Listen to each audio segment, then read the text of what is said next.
Juror number 8 in the Michael Dunn trial. 21-year-old black woman is now speaking out. She happens to be the lone black woman on the jury. She told CNN that people who believed race played a role in their decision not to convict Dunn of first-degree murder were misinformed. She says, and I quote, "I never once thought about, oh, this was a black kid. This was a white guy," because that wasn't the case. So for people who say, you know, here's another white guy who got away with shooting and killing a black kid, what would you tell them? She was asked. I would tell them that they really should knowledge themselves on the law. She was then asked, if this case wasn't about race, what was it about? She says it was about justice. In response to this interview, Jordan Davis's father, Ron Davis, said, "I don't think she's being genuine.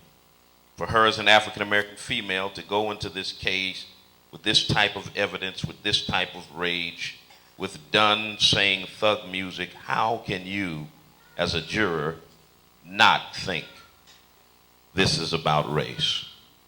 Davis's mother, Lucia McBath, added, "I think she didn't want it to be about race. I think she really hoped that it was not an element of it, but it's always been an element of what happened in our case." Now, I think both of these parents handled the matter with graciousness as humanly possible.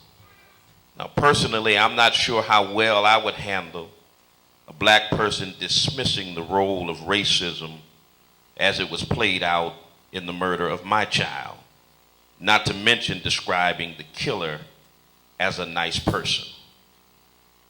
I don't understand how you can look at someone who pulls into a gas station and says, "I hate that thug music," and winds up unloading 10 rounds in a car full of unarmed, innocent black teens and say, "This was a nice guy." Still, no matter how frustrating watching any black person go out of their way to dodge racism, even when it appears so aggressively, I feel sorry for Miss Krishuna Miles. And I feel sorry really for all of us in general. I could feign rage, I could be venomous, I can go ad hominem, but none of that would reach this young lady nor teach our young people anything. Sisters and brothers, I submit to you that she is a victim of conditioning. I rewatched that interview and I drew a different conclusion. And I say, way to go, white folks.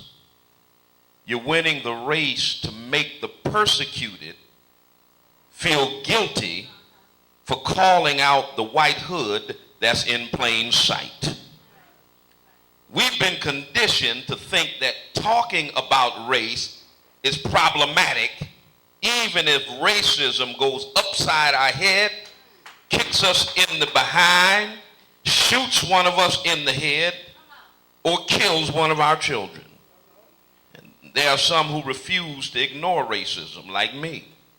There are some like Melissa Harris Perry or Reverend Al or Boyce Watkins, who was here, or Steve Perry or Barbara Williams Skinner or Joe Madison, who will be here on Tuesday, who refuse to ignore race. But even then, the majority is quick to counter that with another black face that'll say, la, la, la, la, la, no racism here.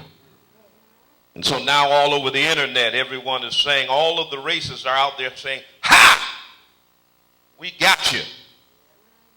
It's a sister who said there was no racism.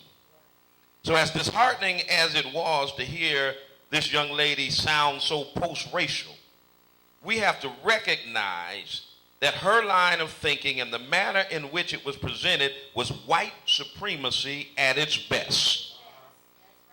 But I tell you what, she'll get her Negro wake-up call in due time. But until then, we have to remind each other that when it comes to talking about racism, we should not have to worry about inconveniencing other folk who don't want to hear it, as they have no problem with inconveniencing us by making us go through.